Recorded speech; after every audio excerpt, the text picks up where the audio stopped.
those back-to-back deadly plane crashes from Washington tonight. The chilling images of the fuselage of that American Airlines plane being pulled from the Potomac. And tonight, what we've learned about the Black Hawk helicopter, how high it was flying that night. This is conflicting information from those early days. And in Philadelphia tonight, the black box from that medical transport jet that crashed has now been found inside a crater 8 feet deep from the crash.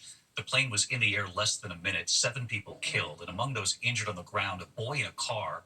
Metal from the plane lodged in his head. We have learned he has survived surgery. And again tonight here, Gio Benitez.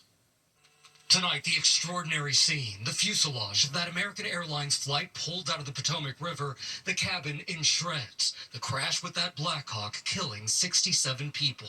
So far, 55 of their bodies have been identified. The medical examiner now working to identify additional remains recovered today.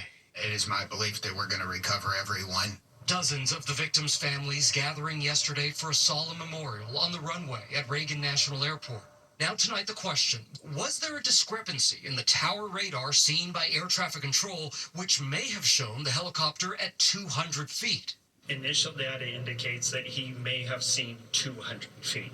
That needs to be verified. 200 and below is where the helicopter should have been, but some of the most trusted location data shows the crash happening at just over 300 feet. The NTSB also evaluating the jet's flight data and cockpit voice recorders. And overnight in Philadelphia, investigators locating the black box of the medical transport jet that plunged to the ground, killing 7. The voice recorder found 8 feet deep inside that crater.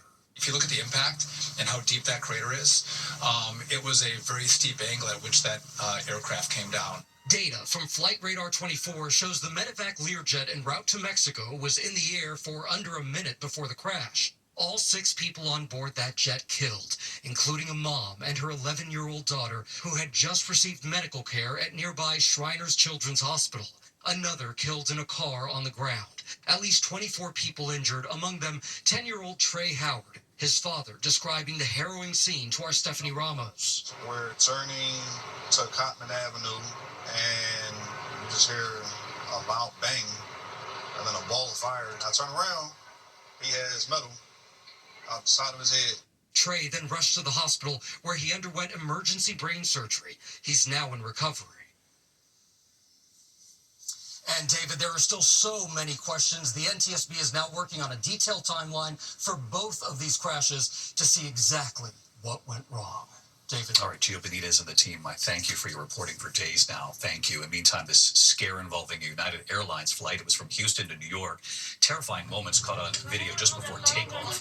The cabin filling up with smoke, flames bursting out of one of the engines. 104 passengers and crew safely evacuating, some down an emergency slide. The FAA tonight saying the takeoff was safely aborted because of a reported engine issue. An investigation is now underway. We're going to turn now to the horrific scene in a New Mexico courtroom. A murder suspect standing before a judge when the uncle of his alleged victim lunges for him. A courtroom brawl ensued. Here's Mola Lenghi. The video shows Alexander Ortiz in the orange jumpsuit, accused of killing his ex-girlfriend, Aliana Farfan, standing before a district judge in Albuquerque when Farfan's uncle, Carlos Lucero, barrels over the partition, along with another man, Pete Yasasi, attacking Ortiz. The defendant's father joining the melee until, finally, the corrections officer trying to shield the defendant draws their taser. Heavily armed deputies storming the courtroom, arresting the attackers a full minute after the attack began.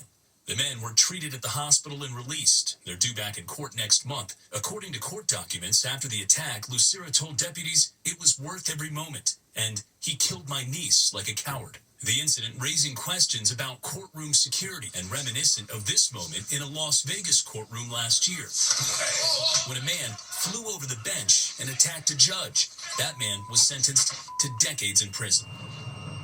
Well, David, the hearing for Ortiz was reset for next week, and they've already requested extra security for that one, David.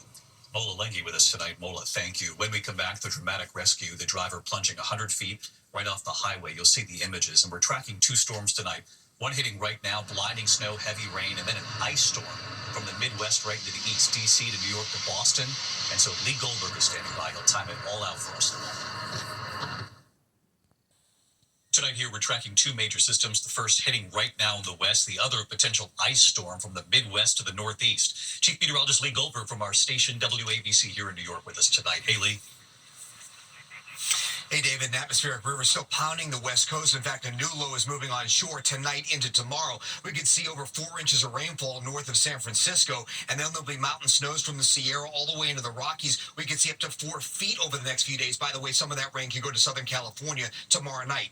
A piece of that Pacific energy, it's headed into the Midwest. We're very concerned about a possible ice storm along and north of I-70, blossoming on Wednesday afternoon and going into Wednesday night. By Thursday morning, from the Great Lakes to the Northeast, a nasty morning commute from D.C. to New York, snow to Boston by late morning. A similar storm could affect the same places Saturday. David? Well, Thursday morning we'll be on the watch, Lee. Thank you.